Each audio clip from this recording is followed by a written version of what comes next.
Benda-benda kecil itu membahayakan Bapak ya. Ada orang yang tersedak sampai bahkan meninggal. Ini perlu kita waspadai. Bahkan ada berita yang unik, bukan unik ya, menyedihkan juga. Ada seorang miliuner India mati gara-gara lebah. Dia minum ada lebahnya, mati. Dia pemilik aset dia ini triliunan. Orang paling kaya lah bisa dibilang di India. Nggak ada yang ngira kematiannya gara-gara lebah. Yang dia minum masuk sini. Lihat tuh, mau sekaya apapun kalau Allah takdirkan mati, mati walaupun dengan lewat lebah. Jadi nggak ada yang kebal dari kematian Bapak ya.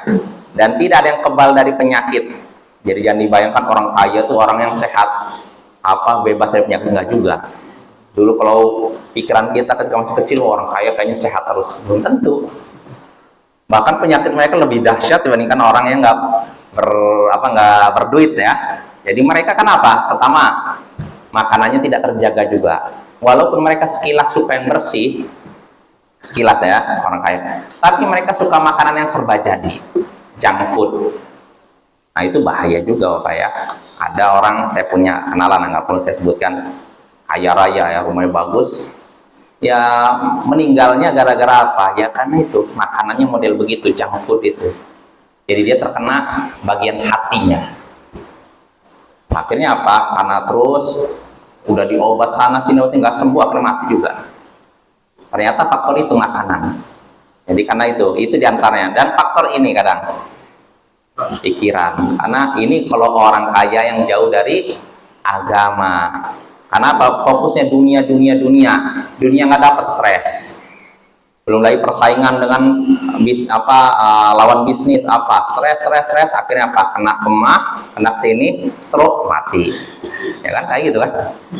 Ya, insya Allah kalau ini ya, kalau orang yang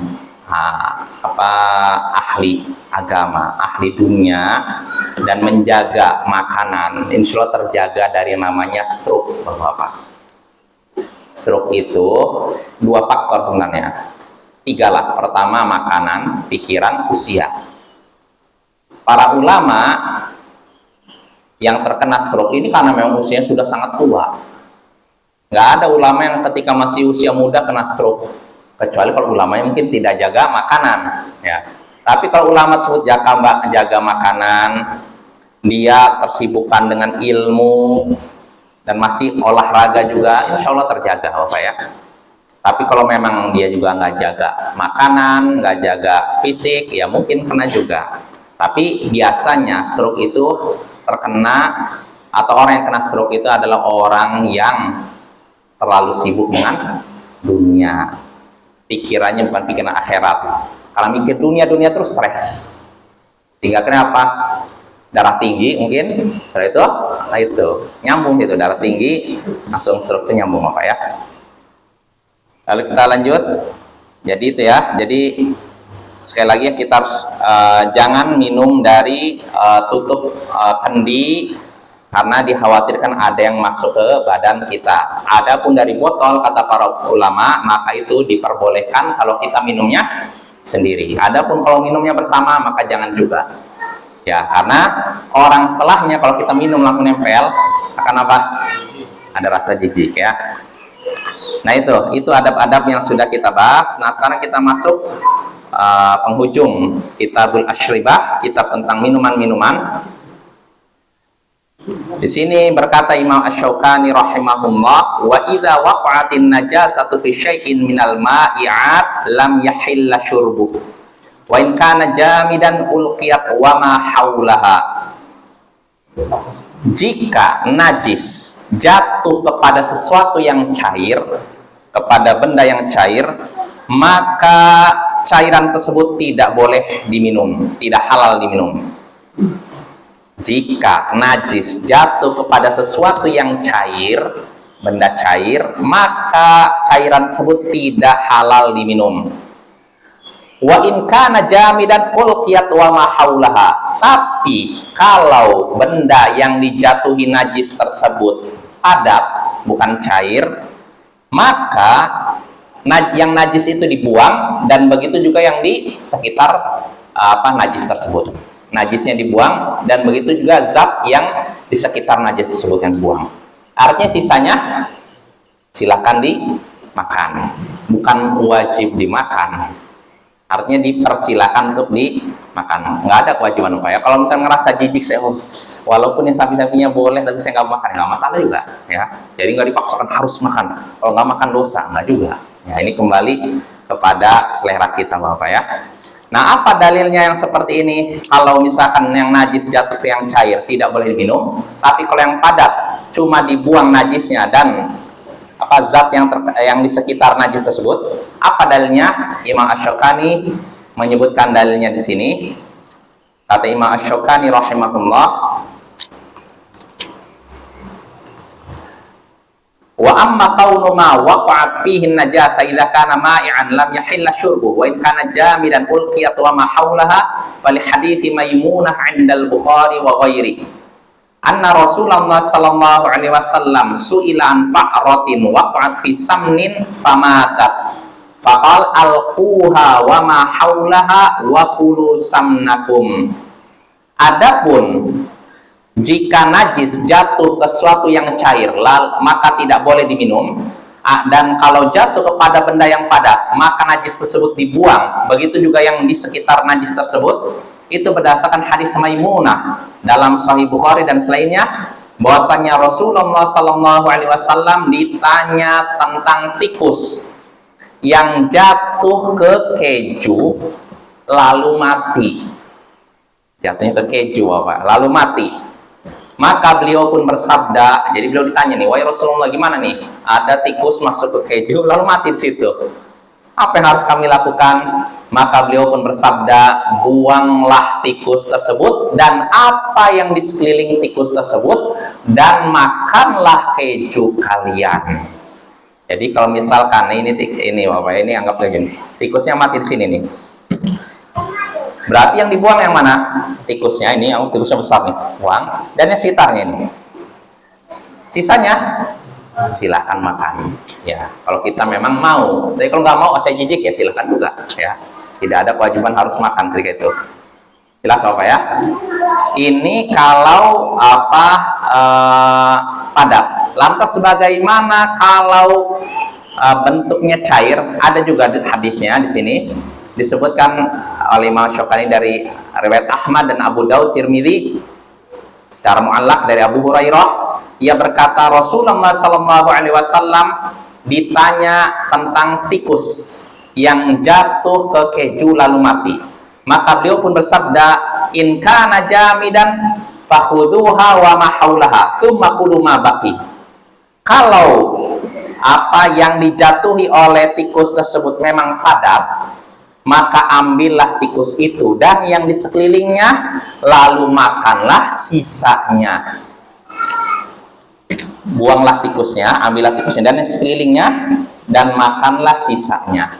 Ini kalau padat. Wa in kana ma'i'an fala taqrabu. Tapi kalau yang dijatuhi oleh tikus tersebut adalah benda yang cair, maka jangan kalian mendekatinya. Jangan dekatinya. Oh, yang dilarang kan mendekatinya. Kalau makan nggak apa-apa, gitu. Gimana? Kan yang kata Nabi jangan mendekatinya, itu mendekatnya. Kalau makannya nggak apa-apa, gitu. Betul gak sih? Yang nggak boleh kan mendekatinya ya. Berarti kalau makan nggak apa-apa. Hah? Boleh nggak? Nggak boleh juga. Kenapa?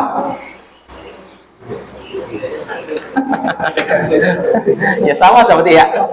Iya, sama seperti larangan berzina, wala taqrabuz zina. Jangan mendekati zina. Mendekatinya nggak boleh. Kalau zinanya, apalagi ya mendekatinya aja nggak boleh, apalagi zinanya. Nah begitu pula ini. Jadi jangan dekati, karena itu najis Bapak ya. Najis itu jangankan kita minum, jangankan kita makan, disentuh saja tidak boleh. Kita nggak boleh menyentuh najis kecuali benar-benar darurat. Contohnya apa? Membangkai atau menceboki anak kan? Ya kan itu kan najis kan? Apakah kita biarkan? Udahlah, biar nggak usah diceboki itu. Ceboki kan? Walaupun konsekuensinya kita nyentuh najis kan? Maka nggak masalah. Yang nggak boleh itu kita tidak ada hajat, tidak ada kebutuhan kita megang najis. Nah ini nggak boleh, itu haram ya, nggak boleh. Kurang kerjaan orang kayak itu. Dan kalau ada orang yang main-mainkan najis, tandanya ini orang ini bermasalah, akalnya bermasalah. Saya yakin orang kalau masih normal melihat najis itu sesuatu yang apa? Jijikkan, nggak mau saya. Kecuali fitrahnya udah rusak. Kalau fitrahnya udah rusak, ini maka ini ya, jangankan kayak itu dimakan pun ada Bapak ya, ada.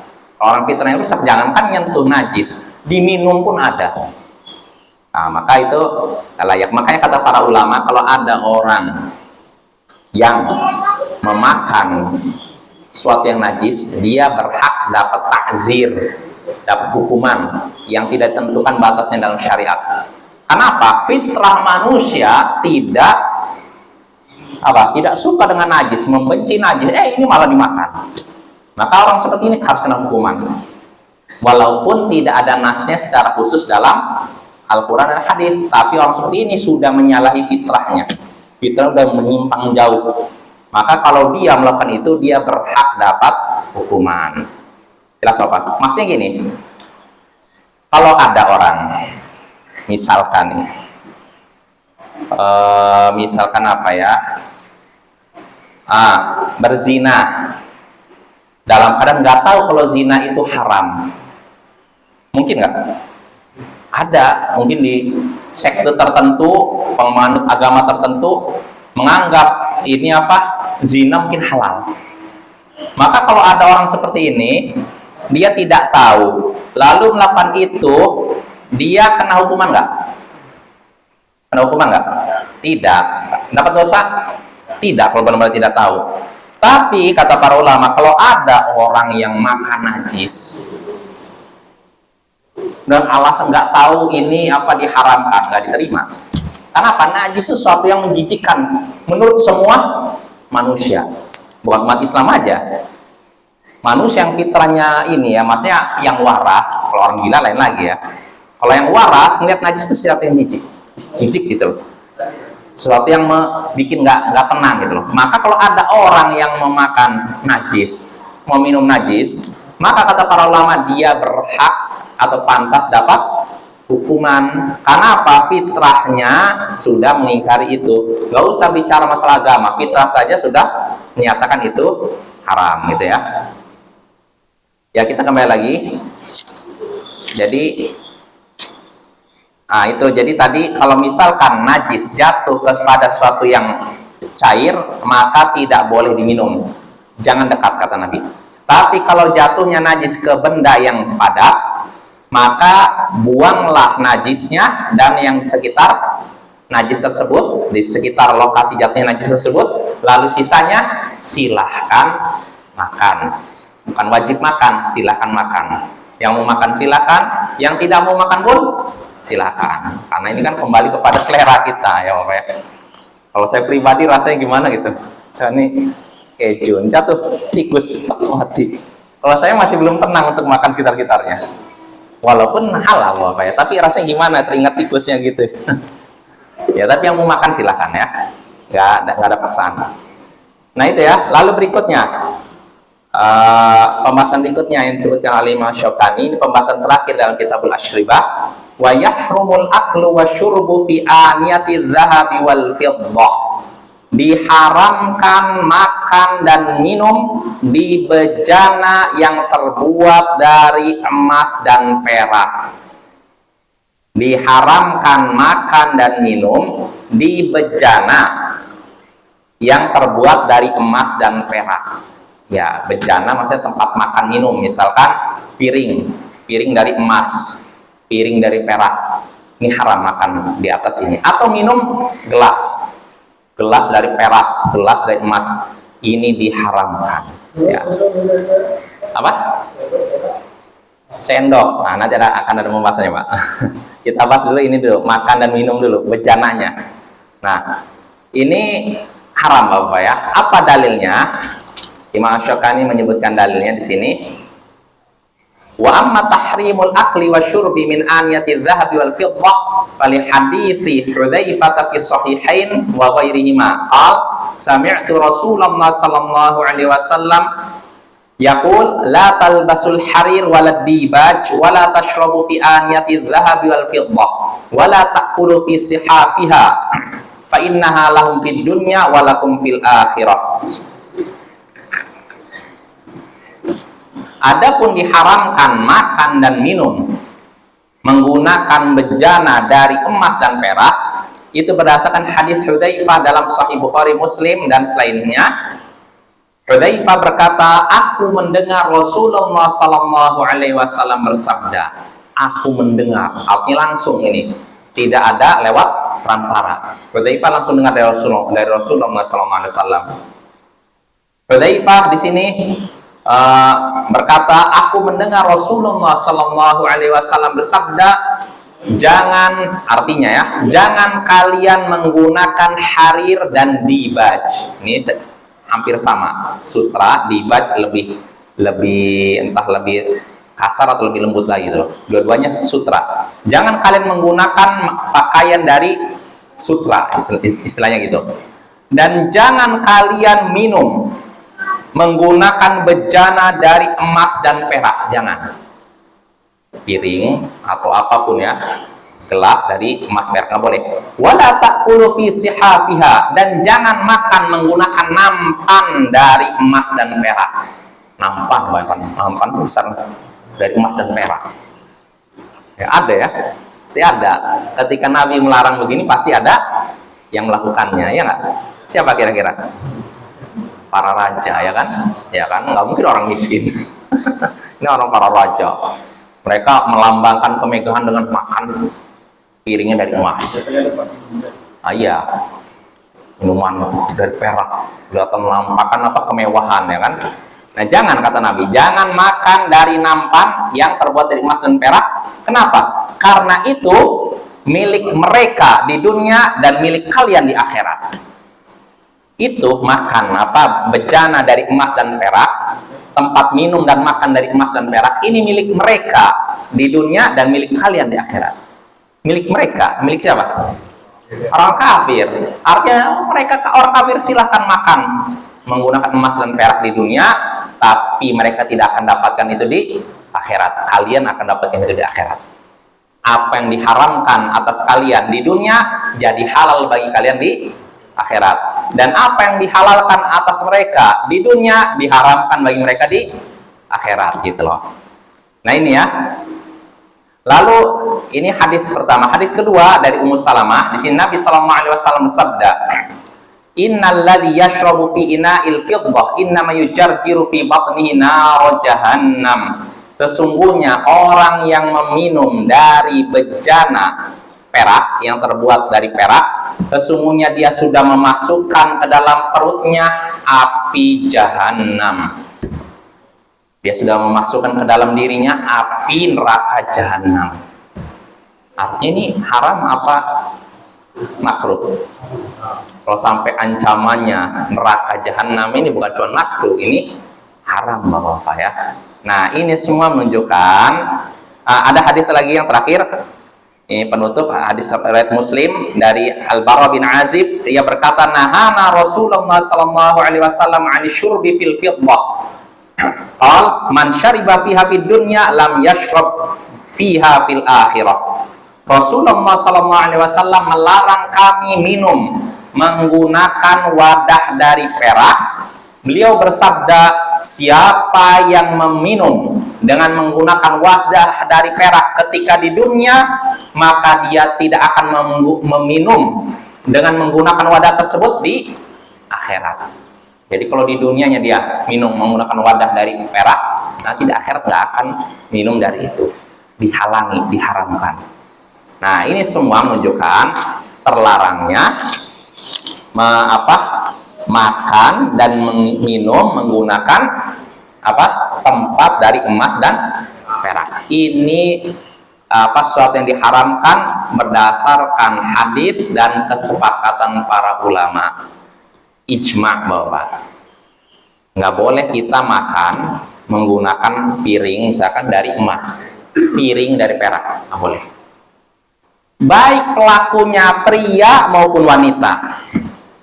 Jadi bukan cuma pria saja, wanita pun gitu. Misalkan dia, mungkin ada sebagian orang, oh itu kan untuk pria, kalau kami nggak apa-apa lah minum menggunakan gelas dari perak. Enggak. Wanita juga sama, karena hadisnya berlaku umum.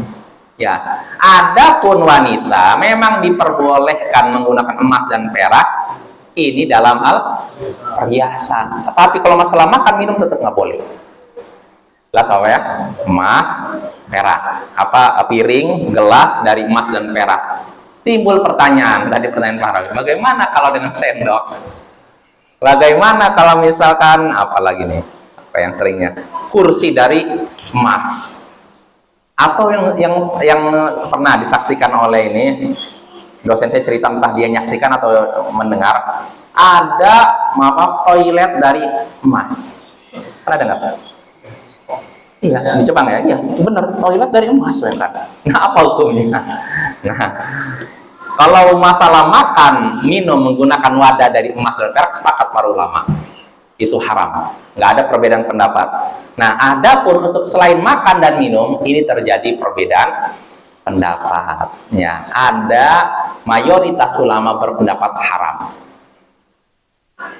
Walaupun untuk selain makan dan minum, ya contohnya tadi sendok, atau misalkan untuk apa, mungkin ini gagang pintu misalnya dari emas, ya kan? Atau tadi WC, klosetnya menggunakan emas. Apa? Nah itu ya musibah. Ya itu ya. Pokoknya selain itu, pokoknya yang sifatnya hiasan itu diharamkan. Ini pendapat mayoritas ulama. Pendapat sebagian ulama menyatakan makruh, nggak sampai haram. Nggak sampai ya. Dan ada yang berpendapat boleh. Tapi ini pendapat paling lemah. Yang kuat pendapat jumhur ulama haram. Di mana Pak? Itu nggak boleh itu Pak. Biasanya itu orang-orang kaya untuk menampakkan apa kemewahan ya kan? Ya itulah. Itu karena mereka tidak pernah belajar hadis. Jadi itu lain lagi. Ini kan kita bahasanya perhiasan dulu. Sesuatu yang menampakkan kemewahan atau nampak indah gitu loh. Ini mayoritas ulama berpendapat haram. Jadi apapun yang nampak sebagai perhiasan, entah pintu atau apa, atau tadi kloset itu haram. Nah, lantas bagaimana kalau untuk pengobatan? Nah, ini lain lagi. Karena untuk pengobatan ini ada keringanan. Karena ada seorang sahabat Nabi namanya Arfajah atau Arjafah. Dia Arfajah atau Arjafah, lupa saya. Telinganya putus, hidungnya putus ketika perang, sahabat pedang, hilang. Dia akhirnya nambal dengan apa? Dengan sebelum mas sebenarnya besi atau perak, malah membusuk. Akhirnya Nabi nyuruh, udah kamu pakai emas saja, baru nggak membusuk. Hidung emas. Nah, kalau memang untuk seperti itu pengobatan, maka itu diperbolehkan Bapak ya. Karena kalau misalkan hidung dibiarkan membusuk, lama-kelamaan bisa nyebar, maka itu boleh. Begitu juga gigi. Kalau memang mencegah pembusukan mesti menggunakan gigi emas, maka nggak masalah. Cuma ada cumanya nih. Nanti kalau meninggal cabut. Jangan dibiarkan itu, karena itu termasuk harta loh Pak ya. Itu harta. Apa? Oh, iya. Karena itu harta. Harta tidak boleh disia-siakan. Jadi nggak boleh bahwa dalam Islam tuh kita punya harta dibuang sembarangan atau dikubur bersama kita. Seperti orang-orang Cina kan kayak gitu kan, semuanya emasnya perak dibawa ke kuburnya, dikira bisa menyelamatkan dia dari siksa kubur. Nah itu enggak, dalam Islam enggak. Kalau misalkan pada tubuh kita nih ada benda seperti tadi emas perak, maka kalau ketika meninggal dicopot, kecuali kalau dikhawatirkan merusak organ tubuh. Misalkan udah istilahnya apa? Pen, nah mungkin pennya dari emas. Kalau misalkan dibongkar atau semuanya rusak, maka udah biarkan aja. Tapi kalau misalkan bisa dicabut tanpa membuat kerusakan, maka cabut. Jelas apa ya? Jadi kesimpulannya, penggunaan emas dan perak untuk selain makan dan minum menurut mayoritas ulama hukumnya haram, yang sifatnya hiasan. Adapun untuk pengobatan, maka itu diperbolehkan karena ada contohnya dari Nabi Shallallahu Alaihi Wasallam. Jelas apa ya? Nah, dari sini juga kita bisa mengambil faedah terkait dengan hidung emas. Sebagaimana emas kan hukum asalnya haram kan, tapi kalau digunakan untuk sesuatu yang dibutuhkan, hukumnya jadi boleh. Maka di sini bisa juga kita ngambil kesimpulan masalah kontemporer, bolehnya operasi apa plastik atau istilahnya apa, operasi plastik ya, untuk kebutuhan, karena ada kebutuhan. Karena ada sebagian orang apa? Iya, maksudnya gini, yang apa istilahnya operasi kecantikan lah istilahnya gitu loh, yang apa yang model, iya plastik namanya. Ya artinya kan ada orang tertentu mungkin mengalami cacat fisik, kecelakaan, mukanya mungkin kebakar. Nah yang seperti ini untuk menghilangkan aib seperti ini lalu dioperasi nggak masalah.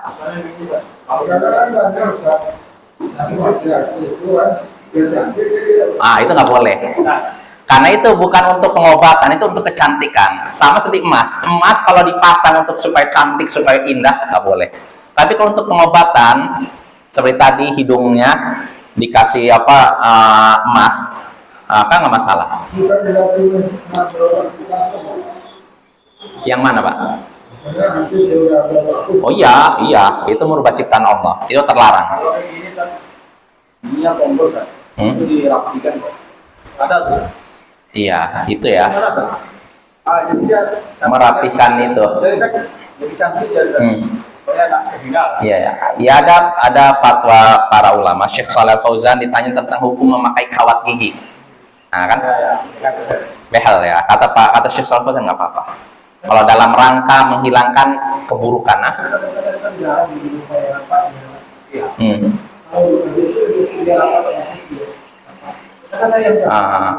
Ya pokoknya kalau tujuannya untuk kesehatan, untuk menghilangkan aib nggak masalah.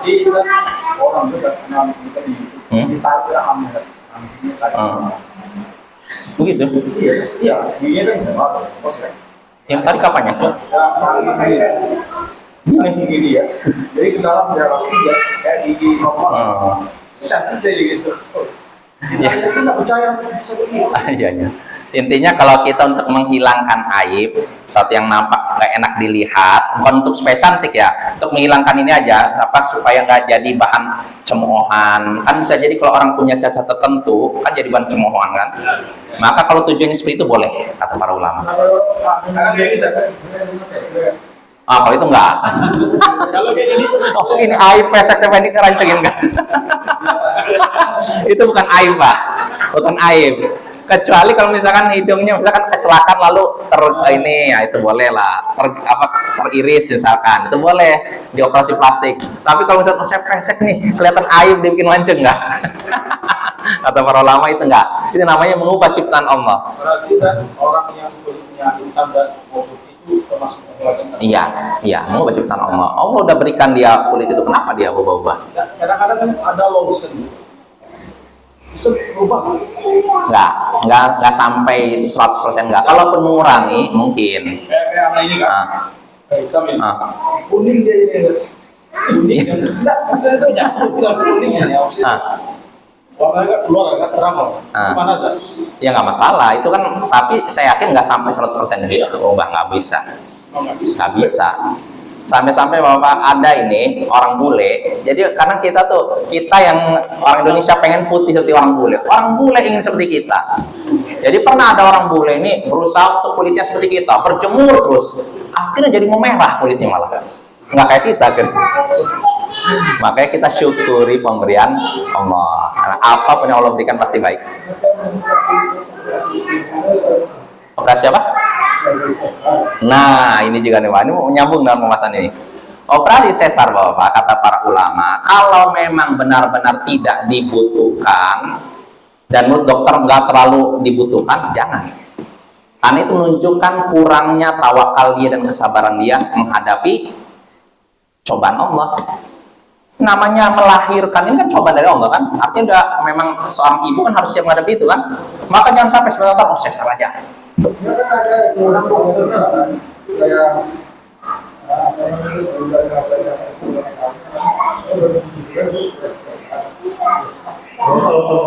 Kenapa? Oh ya itu nggak boleh. Iya nggak boleh itu. Para ulama Syekh Muhammad bin Shalih Al Utsaimin pernah menjelaskan kayak gitu nggak boleh. Ya kita jangan sebentar sesar kecuali kalau memang menurut kedokteran nggak bisa normal. Nah udah nggak masalah itu ada uzur. Tapi kalau sakit sedikit sesar aja deh. Itu menunjukkan nggak punya kesabaran. Padahal ketika wanita melahirkan anak sakit kan? Sakitnya itu penghapus dosa dia. Makin banyak rasa sakit, terhapus dosa dia. Bahkan kalaupun dia meninggal ketika itu mati syahid dalam hadis. Seorang wanita meninggal ketika melahirkan anaknya mati syahid, mati yang mulia. Maka jangan sampai baru sakit sedikit sesar aja deh. Padahal setelah sesar pun sakit juga kan? Iya. Bahkan saya punya bibi saya waktu itu kan sesar. Jadi sesar pertama ketika di ininya emang enak, tapi setelah pengaruh obatnya habis, rasanya seperti apa itu? Gak kerasa sakitnya, udah kayak nggak kebayang deh. Jadi ketika di ini bapak kena pakai bius kan, jadi nggak kerasa memang dibelet itu biasa aja. Nanti pengaruh obatnya 1 hari 2 hari sudah habis baru kerasa itu. Maka jangan sebentar-bentar sesar. Jadi arahkan normal. Kecuali kalau kata dokter memang secara fisik nggak mungkin dia normal, mau tidak mau sesar, ya udah masalah.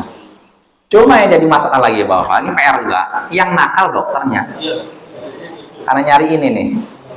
Karena kalau normal, waduh saya cuma dapat 500.000, udah capek berjam-jam cuma 500.000 misalkan nih. Tapi kalau sesar wah lumayan nih, 1 orang dapat 2 juta misalkan, ya kan? Nah yang seperti ini yang jadi masalah nih ya. Makanya pihak pemerintah harus mengadakan istilahnya pengawasan nih secara ketat terhadap dokter-dokter nakal yang cuma nyari untung, dan itu pertanggungjawabannya berat. Para dokter itu kalau mereka mencari untung dengan mengorbankan kesehatan pasien, itu dosanya besar, Bapak ya. Saya menanya, kalau saya misalkan nusuk seorang dengan jarum keluar darah, dosa nggak? Padahal cuman sedikit. Yang gimana kalau sampai robek? Itu dosa besar itu. Makanya Bapak, operasi hukum asalnya itu nggak boleh. Karena operasi kan membelek ini kan, nggak boleh. Kecuali itu kalau memang benar-benar dibutuhkan. Maka sesar itu termasuk juga. Kalau memang nggak dibutuhkan jangan sesar. Tapi kalau memang dokter sudah yang amanah menyatakan ini nggak mungkin normalnya, harus sesar, ya udah nggak masalah. Ya, maka ini harus pengawasan nih pemerintah terhadap dokter-dokter nakal ya. Jangan sampai nanti ada model-model dokter yang cuma nyari untung sehingga akhirnya mengorbankan banyak kaum wanita ya. Ya, dengan ini selesai Bapak ya. Jadi kesimpulannya, tidak boleh memakai emas dan perak dalam makan dan minum. Ini berdasarkan kesepakatan para ulama. Untuk makan minum nggak boleh. Adapun selain makan minum, ini terjadi perbedaan pendapat. Pendapat yang kuat itu pendapat mayoritas ulama, jumhur ulama, kebanyakan ulama, itu juga tetap haram kalau memang untuk sebagai hiasan. Adapun sebagai pengobatan, untuk tujuan pengobatan diperbolehkan. Jadi menggunakan emas dan perak untuk hiasan, pintu kah atau apapun sifat yang melambangkan kemewahan, ini hukumnya haram. Ya, termasuk mobil emas. Misalkan ada mobil emas, ini haram. Nah, adapun kalau untuk pengobatan, maka ini diperbolehkan. Tapi yang namanya suatu yang darurat, itu kan ada hajat atau darurat. Ini diperbolehkan sesuai dengan kadar daruratnya. Artinya kalau misalkan daruratnya cuma sebentar, ya sudah, jangan terus menerus. Jelas apa ya? Jadi ada sebagian orang, kamu kok ini terus melakukan yang haram terus, darurat, darurat terus menerus. Darurat itu dibatasi waktu tertentu, ketika masa daruratnya saja. Setelah melewati masa darurat, nggak ada lagi ada istilah darurat, maka kembali ke umum asalnya itu haram, Bapak ya. Ya, dengan ini selesai dari Kitabul Asyribah. Nah, berarti sekarang kita masuk pembahasan baru, Kitabul Libas, kitab tentang pakaian. Ya, habis waktunya. 10 menit. Oh, berarti mundur sekarang. 4 ya. Tapi kalau tadi kan nampaknya terbuat dari emas, perak, atau piring makannya. Kalau dibikin menyerupai emas, Nggak masalah, nggak masalah, nampaknya dibikin kuning-kuning kayak emas. nggak masalah, nggak masalah. Salah kan? Yang penting bukan emas. Bahkan bukan itu aja Bapak. Kalau kita menambal gelas kita dengan emas sedikit, nggak masalah juga. Karena Nabi pernah wadah minum beliau rusak, lalu Nabi istilahnya apa namanya? Melas ya, menambalnya dengan emas, nggak masalah, karena sedikit. Ya, sesuatu yang sedikit nggak bisa dihukumi seperti yang banyak. Ya. Sama seperti nanti kita akan bahas masalah memakai pakaian menggunakan pakaian dari sutra, ini haram untuk kaum pria, tapi diizinkan dalam batas tertentu sedikit.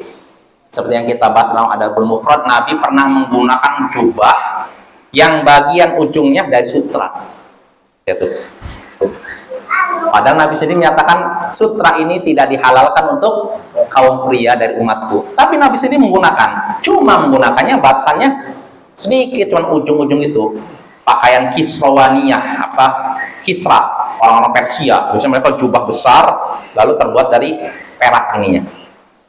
Jadi Nabi ininya perak Bapak ya, bukan emas, sutra kalau emas perak. Sutra, jadi sutra, tapi sutranya tidak semuanya, cuman bagiannya sama kerah. Jadi nggak semuanya. Yang nggak boleh itu kalau udah semua gitu. Tapi kalau cuma ujung tertentu ini kan sedikit, jadi diperbolehkan. Sama seperti tadi minuman juga.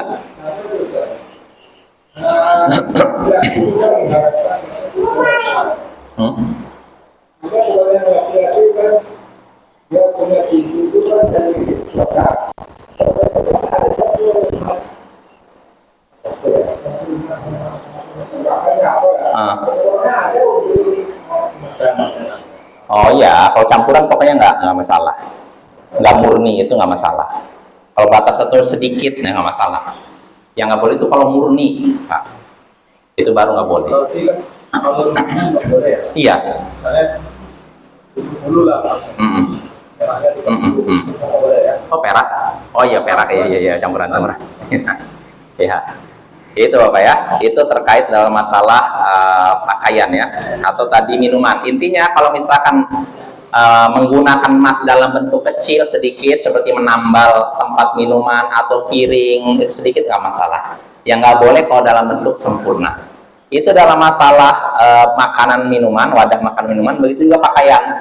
Sutra pun yang kalau dalam bentuk terbatas dalam kadar tertentu yang sedikit itu diperbolehkan. Seperti di ujung sini pakaian Nabi atau di sini itu diperbolehkan. Tapi kalau dalam bentuk normal itu tidak diperbolehkan. Ya mungkin cukup ya.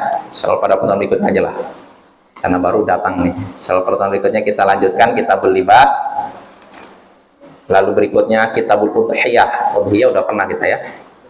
Udah belum? Kurban. Iya ya. Kurban.